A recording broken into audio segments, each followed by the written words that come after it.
हजारो भारतीय विद्यार्थी, सॉफ्टवेअर इंजिनियर्स, डॉक्टर, संशोधक आणि तंत्रज्ञ अमेरिकेत काम करण्याचं स्वप्न पाहतात. पण एक आकडा सगळंच गणित बदलू शकतो. अगदी अचूक सांगायचं झालं तर $1,03,265 म्हणजे जवळपास 99 लाख रुपये.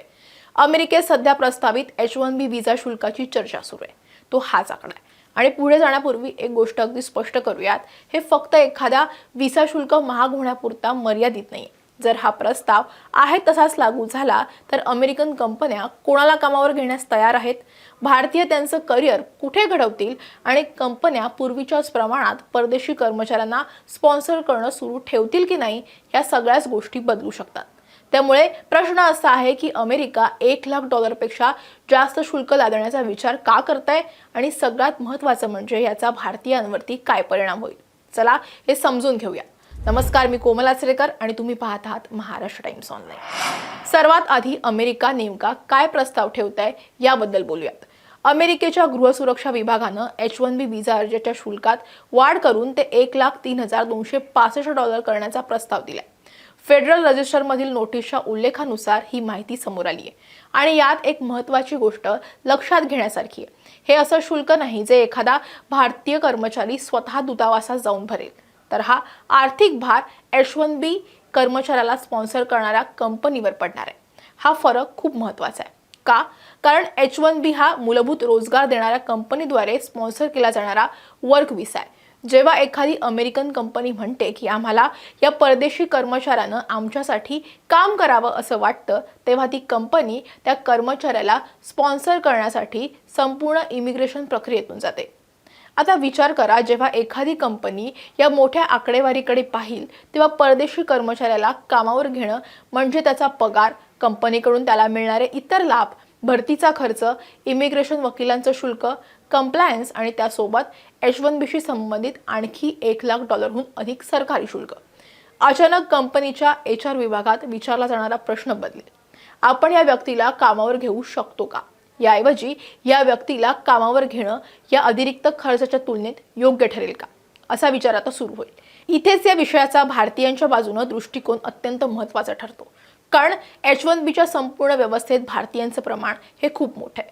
अनेक दशकांपासून भारतीय तंत्रज्ञान व्यावसायिकांसाठी अमेरिकन वर्कफोर्समध्ये प्रवेश करण्याचा H-1B हा एक प्रमुख मार्ग राहिला आहे. म्हणजेच एका भारतीय इंजिनियरचं उदाहरण घ्या. त्याला एका अमेरिकन टेक कंपनीकडून जॉब ऑफर मिळते. त्याच्याकडे आवश्यक ती कौशल्य आहेत आणि कंपनीला त्याच्या अनुभवाची गरज आहे. H-1B व्हिसासाठी आता कंपनीला 6 अंकी सरकारी शुल्काचा विचार सुद्धा आता करावा लागू शकतो. यामुळे संपूर्ण निर्णयाचं आर्थिक गणितच बदलते. आणि इथे सगळ्यात मोठा प्रश्न निर्माण होतो. अमेरिकन कंपन्या पूर्वीप्रमाणेच एवढ्या मोठ्या प्रमाणात परदेशी कर्मचाऱ्यांना स्पॉन्सर करण्यास तयार असतील का? याचं सोपं उत्तर नाहीये. कारण आर्टिफिशियल इंटेलिजन्स असेल म्हणजेच AI, semiconductors, cyber security, progressive engineering, आरोग्य क्षेत्रातील संशोधन आणि अत्यंत विशेष टेक्निकल नॉलेज आणि वैशिष्ट्यपूर्ण काम करणाऱ्या कर्मचाऱ्यांचं मूल्य हे अमेरिकेसाठी कायम राहील. अशा पदांसाठी कंपन्या हा खर्च उचलण्यास तयार सुद्धा होऊ शकतात. पण ज्या पदांसाठी कंपन्या स्थानिक पातळीवरती सहज भरती करू शकतात, काम रिमोट पद्धतीनं म्हणजे ऑनलाईन किंवा घरातून करून घेऊ शकतात किंवा नोकऱ्या दुसऱ्या देशात हलवू शकतात, त्यांचं गणित मात्र पूर्णपणे वेगळं असू शकतं. पण अमेरिकेनं घेतलेला हा निर्णय भारताच्या पथ्यावर पडू शकतो का, याबद्दल दुमत असू शकतं. पण याचं उत्तर हो असं असू शकतं. अमेरिकेकडच्या ज्या गोष्टी आहेत त्या भारतीय कर्मचाऱ्यांना हव्यात. म्हणजेच काय तर जास्त पगाराच्या नोकऱ्या आणि जगातील सगळ्यात मोठ्या टेक इकोसिस्टीमचा भाग होण्याची संधी. तर दुसरीकडे भारताकडे अशा काही गोष्टी आहेत ज्या अमेरिकन कंपन्यांना हव्या. त्या काय तर भारतातून काम करू शकणाऱ्या कुशल कर्मचाऱ्यांचा मोठा साठा. या दोन्ही गोष्टी एकत्र केल्यास एक अशी शक्यता निर्माण होते की जर अमेरिकेमध्ये H-1B कर्मचाऱ्याला कामावर घेणं अत्यंत महाग झालं तर कंपन्या असा विचार करू लागतील की कर्मचाऱ्याला अमेरिकेत का न्यायचं, त्याला भारतातच का ठेवू नये. कंपनीचे इंजिनिअरिंग सेंटरच यामुळे भारतात वाढू शकतात. हे केंद्र मग बँगलोर, हैदराबाद, मुंबई, पुणे, चेन्नई कुठेही होऊ शकतात. आणि म्हणूनच H-1Bचा हा वाद आज केवळ इमिग्रेशन पुरता मर्यादित राहिलेला नाहीये. जागतिक पातळीवरील पुढील पिढीच्या नोकऱ्या कुठे असतील याबद्दलचा हा वाद आहे. गेल्या काही वर्षात भारताने ग्लोबल कॅपॅसिटी सेंटरमध्ये मोठी क्रांती केलेली आहे. आता ही केवळ बँक ऑफिस ऑपरेशन राहिलेली नाहीये. कंपन्या त्यांच्या भारतीय केंद्रांमध्ये AI संशोधन, software engineering, product development, cyber security, finance, analytics आणि ग्लोबल मॅनेजमेंट सारखी कामं वेगानं वाढवत आहेत. आता या समीकरणात 6 अंकी इमिग्रेशन खर्चाची जोड द्या.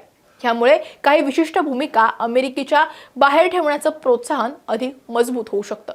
यामुळे एक रंजक परिस्थिती निर्माण होते, ती अशी की अमेरिका आपल्या देशात जागतिक प्रतिभा आणणं महाग करू शकतं, तर दुसरीकडे त्याच प्रतिभेपर्यंत पोहोचणं भारतामुळे कंपन्यांसाठी अधिक सोपं आणि परवडणारं बनतं. याचा अर्थ असा नाही की अमेरिकेतील प्रत्येक नोकरी ही भारतात येईल असं मी म्हणत नाहीये, पण याचा अर्थ असा नक्कीच आहे की बहुराष्ट्रीय कंपन्यांना त्यांच्या जागतिक वर्कफोर्स रणनीतीचा पुनर्विचार करण्याचं आणखी एक कारण मिळेल आणि भारतीयांना विशेषतः यामुळे संधी आणि धोके हे दोन्ही निर्माण होऊ शकतात. आता अमेरिकेमध्ये आधीपासून असलेल्या भारतीयांचं काय? इथे आपल्याला लोकांच्या वेगवेगळ्या श्रेणी समजून घ्याव्या लागतील. जर तुम्ही H-1B स्टेटसवरती आधीपासूनच अमेरिकेत असाल तर प्रस्तावित शुल्काचा अर्थ असा नाही की तुम्हाला वैयक्तिकरित्या $1,03,000 भरावे लागतील. हा प्रस्ताव H-1B याचिकांसाठीच्या सरकारी शुल्क रचनेशी संबंधित आहे. याचा अचूक परिणाम अर्ज, कंपनीचा प्रकार आणि लागू होणाऱ्या नियमांवरती अवलंबून असणार आहे.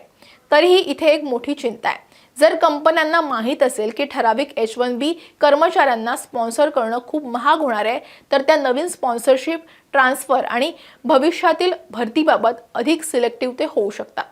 अंतिम नियम कसा बनतो यावरती ह्या सगळ्या गोष्टी अवलंबून असतील आणि अमेरिकेत दीर्घकालीन करिअर घडवू इच्छिणाऱ्या भारतीयांसाठी ही महत्त्वाची बाब भविष्यात ठरू शकते. भारतीय विद्यार्थ्यांवरती याचा काय परिणाम होईल हा देखील प्रश्न आहे. हा कदाचित संपूर्ण गोष्टीचा एक भावनिक मुद्दा ठरू शकतो. दरवर्षी भारतीय विद्यार्थी एका परिचित करिअर प्लॅनसाठी म्हणजे ठरलेल्या करिअर प्लॅनसह अमेरिकेतल्या विद्यापीठांमध्ये जातात. शिक्षण घेणं, पदवी मिळवणं, प्रत्यक्ष कामाचा अनुभव म्हणजे OPT मिळवणं आणि शेवटी दीर्घकालीन रोजगारात प्रवेश करणं म्हणजे तिथे नोकरी मिळवणं. अनेक भारतीय विद्यार्थ्यांसाठी हा मार्ग असा दिसतो: F1 student visa, OPT, H-1B आणि ग्रीन कार्ड. पण जर ह्या इकोसिस्टीममधून जाण्याचा खर्चच वाढत राहिला तर हा मार्ग अधिक अस्पष्ट आणि अनिश्चित बनतोय. शिवाय अहवालानुसार ऑप्शनल प्रॅक्टिकल ट्रेनिंग OPTशी संबंधित 1 लाखाच्या संभाव्य शुल्काचा विचार केला जात असल्याचंही समोर येत आहे. OPT अत्यंत महत्त्वाचे आहे कारण F1 व्हिसावरील आंतरराष्ट्रीय विद्यार्थ्यांना पदवीनंतर प्रत्यक्ष कामाचा अनुभव घेण्यासाठी परवानगी ते देतं. म्हणून H-1B आणि OPT दोन्ही नियुक्तीदार कंपन्यांसाठी लक्षणीयरित्या महाग झाले, तर आंतरराष्ट्रीय विद्यार्थ्यांचं पारंपरिक अमेरिकन ड्रीम पूर्णपणे वेगळं दिसू शकतं. एखादा विद्यार्थी अमेरिकेत शिकण्यासाठी वर्ष घालवू शकतो, आंतरराष्ट्रीय ट्यूशन फी भरू शकतो, राहण्याचा खर्च सहन करू शकतो आणि चांगली नोकरी मिळवण्याच्या आशेनं अमेरिकन विद्यापीठातून पदवी सुद्धा घेऊ शकतो. पण नंतर त्याला कळून येईल की त्याच्या करिअरच्या पुढील टप्प्याला स्पॉन्सर करणाऱ्या कंपनीला प्रचंड इमिग्रेशनचा खर्च सहन करावा लागतोय. हा एक गंभीर धोरणात्मक प्रश्न आहे. या H-1B व्हिसा शुल्काचं समर्थन करणाऱ्यांची बाजू जर आपण लक्षात घेतली तर ती अशी आहे की अमेरिकन इमिग्रेशन प्रणाली चालवण्यासाठी, अर्जांवरती प्रक्रिया करण्यासाठी, इमिग्रेशन पायाभूत सुविधा राखण्यासाठी, नियमांचं पालन सुनिश्चित करण्यासाठी आणि त्यासोबतच कायदेशीर इमिग्रेशन कार्यक्रम व्यवस्थापित करण्यासाठी सरकारला खर्च येतो. हा प्रस्तावित शुल्कवाढीचा निर्णय त्या सरकारी खर्चाला काही भाग वसूल करण्यासाठी एक मार्ग म्हणून सादर केला जातोय. वॉशिंग्टनमध्ये पॉलिसी मेकर्स असं म्हणणं आहे की अमेरिकन कंपन्यांनी परदेशी कामगारांवरती कमी आणि देशांतर्गत म्हणजेच अमेरिकन कामगारांवरती अधिक अवलंबून राहिलं पाहिजे. थोडक्यात भारतीयांना नाही तर अधिक अमेरिकन लोकांना कामावरती घ्या, म्हणजे जसं भूमिपुत्रांना संधी द्या त्याच प्रकारे. पण यात एक अडचण आहे. स्वतः अमेरिकन कंपन्यांचं असं म्हणणं आहे की त्यांना जागतिक प्रतिभेची गरज आहे. सिलिकॉन व्हॅलीला अभियंत्यांची गरज आहे, रुग्णालयांना विशेष वैद्यकीय व्यावसायिकांची गरज आहे, संशोधन संस्थांना शास्त्रज्ञांची गरज आहे आणि टेक कंपन्यांना तज्ज्ञांची गरज आहे. अमेरिकन व्यवसाय हा जागतिक स्तरावरती स्पर्धा करतोय. त्यामुळे प्रश्न असा निर्माण होतो की अमेरिकन कंपन्यांना कमी स्पर्धात्मक न बनवता अमेरिकन कामगारांचं संरक्षण कसं करायचं. H-1Bच्या वादामागची हीच मुख्य ताणतणावाची बाब आहे. भारत या घडामोडींवरती अतिशय बारकाईनं लक्ष ठेवू नये, कारण या चर्चेमध्ये भारत हा केवळ कोणताही एक देश नाहीये. अमेरिकेच्या कुशल इमिग्रेशन प्रणालीमध्ये भारतीय कर्मचारी हा सगळ्यात महत्त्वाचा समूह बनलेला आहे. भारतीय वंशाचे संस्थापक कंपन्या चालवतात, भारतीय अभियंते सॉफ्टवेअर बनवतात, भारतीय संशोधक प्रयोगशाळांमध्ये काम करतात, भारतीय डॉक्टर हे रुग्णालयांमध्ये सेवा देतात, भारतीय व्यवस्थापक बहुराष्ट्रीय टीम सांभाळतात आणि भारतीय विद्यार्थी हे अमेरिकेतले आंतरराष्ट्रीय विद्यार्थ्यांच्या लोकसंख्येचा एक मोठा भाग आहेत।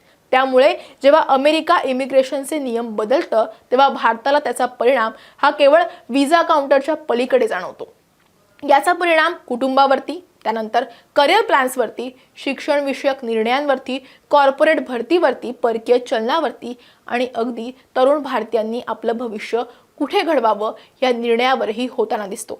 त्यामुळे हा मुद्दा अत्यंत महत्त्वाचा ठरतो। अमेरिकेच्या या प्रस्तावाविषयीचं तुमचं मत काय आहे कमेंटमध्ये नक्की सांगा। व्हिडिओ आवडला असेल तर लाईक आणि शेअर करायला विसरू नका। असेच व्हिडिओ पाहण्यासाठी महाराष्ट्र टाइम्सचं यूट्यूब चॅनल सबस्क्राईब करा, आम्हाला इन्स्टा फेसबुकवरती फॉलो करा आणि हा व्हिडिओ पाहिलात त्यासाठी धन्यवाद।